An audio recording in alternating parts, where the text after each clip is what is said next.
secara sah dan meyakinkan, melakukan tindak pidana merampas nyawa orang secara bersama-sama, sebagaimana diatur dan diancam pidana dalam dakwaan primer melanggar pasal 340 junto pasal 55 ayat 1 ke 1 KUHP pidana. 2. Menjatuhkan pidana terhadap terdakwa Richard Eliezer Pudium Lumiu dengan pidana penjara selama 12 tahun dengan perintah agar terdakwa tetap ditahan, dipotong masa penangkapan. Lama saya mengamati Jaksa Paris Manalu ketika ia membacakan tuntutan untuk Barada Richard Eliezer. Suaranya tercekat, kadang-kadang seperti akan menahan tangis jaksa di sebelahnya menepuk-nepuk punggung dari Paris Manalu. Paris kemudian melanjutkan pembacaan tuntutan terhadap Richard Eliezer. Jaksa Paris menuntut 12 tahun kepada Richard atas tuduhan terlibat dalam pembunuhan berencana. Pengunjung sidang di ruang Pengadilan Negeri Jakarta Selatan sontak teriak protes geram mendengar tuntutan 12 tahun penjara yang dituntutkan oleh Jaksa Paris Manalu kepada Richard Eliezer. Karena gaduh, karena ribut, kemudian Ketua Majelis Hakim kemudian men-skor sidang. Lama sekali saya meliput persidangan termasuk di Pengadilan Negeri Jakarta Selatan ketika awal-awal saya menjadi wartawan yang meliput dunia peradilan, mengikuti pembacaan tuntutan, mengikuti pembacaan vonis, entah kasus pembunuhan berencana, entah kasus narkotika, entah kasus korupsi, entah ancaman hukuman seumur hidup, ancaman hukuman mati, atau tuntutan-tuntutan yang lain. Tapi pengalaman yang saya amati dari Jaksa Paris Manalu adalah pengalaman yang pertama yang saya lihat. Saya menangkap ada beban berat yang dipikul oleh Jaksa Paris Manalu saat membacakan tuntutannya. Saya tidak tahu beban berat seperti apa yang dihadapi oleh Paris Manalu ketika membacakan tuntutan. Saat memandu acara Satu Meja The Quorum, saya sempat menanyakan kepada Jaksa Agung Muda Tindak Pidana Umum Fadil Zumhana. Dia mengatakan bahwa tuntutan yang dibacakan di Pengadilan Negeri Jakarta Selatan oleh Jaksa Pengadilan Negeri Jakarta Selatan mengalir ke atas. Mengalir ke atas itu adalah semacam rencana tuntutan yang diketahui oleh pimpinan tertinggi Kejaksaan Agung. Artinya rentut atau rencana tuntutan itu kemudian diputuskan oleh Jaksa Agung. Saat saya wawancara dengan Jaksa Agung ST Burhanuddin jauh sebelum sidang kasus Sambo ini dimulai, Jaksa Agung Burhanuddin mengatakan bahwa rentut memang akan diputuskan oleh Jaksa Agung. Apakah situasi itu yang kemudian membuat jaksa penuntut umum terasa tegang, terasa tercekat, dan terasa berat? Saya tidak tahu apa yang terjadi pergulatan batin di jaksa penuntut umum.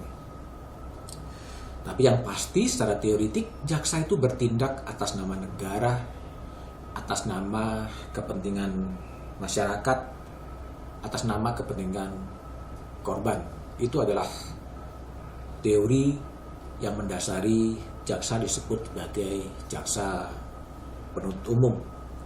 Tapi usai tuntutan 12 tahun yang dialamatkan oleh jaksa penuntut umum kepada Richard Eliezer, yang terjadi adalah ungkapan-ungkapan kegeraman, ungkapan-ungkapan kekecewaan yang dimunculkan di lini masa media sosial.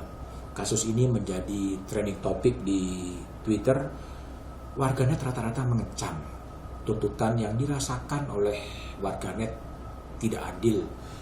Muncullah berbagai tagar termasuk ragam tagar percuma berbuat jujur. Jaksa Agung Tindak Pidana Umum Fadil Zumana mengatakan bahwa tuntutan 12 tahun kepada Richard Eliezer adalah sudah pas karena jaksa sudah mempertimbangkan semua aspek. Karena bagi jaksa, Richard adalah eksekutor. Dialah eksekutor yang menjalankan perintah Verdi Sambo untuk kemudian menembak dan Yosua Huta Barat kemudian tewas. Itu adalah versi dari jaksa. Tapi bagi versi publik, Richard adalah justice kolaborator. Orang yang mengungkapkan fakta-fakta dari proses yang awalnya sangat gelap. Tanpa kejujuran, tanpa keberanian dari Richard Eliezer, kasus Sambo akan menjadi dark number. Kasus yang tidak pernah akan terungkap. Eliezer berani mengungkapkan apa yang sebenarnya terjadi seperti ada di panggung pengadilan setelah dia mendapatkan pelindungan dari lembaga pelindungan saksi dan korban, karena ia adalah sangat berharga untuk menguak fakta yang sebenarnya. Ia jujur mengakui perbuatannya, ia mengungkapkan apa yang dia ketahui, dan ia dimaafkan oleh keluarga korban, keluarga dari Yosua Huta Barat. Rasa keadilan publik inilah yang kemudian terkoyak. Kasus ini jika diruntut berawal dari laporan bisikan informasi dari Putri Chandrawati kepada Verdi Sambo. Menurut kuasa hukum dari Putri, ada kekerasan seksual, ada pemerkosaan.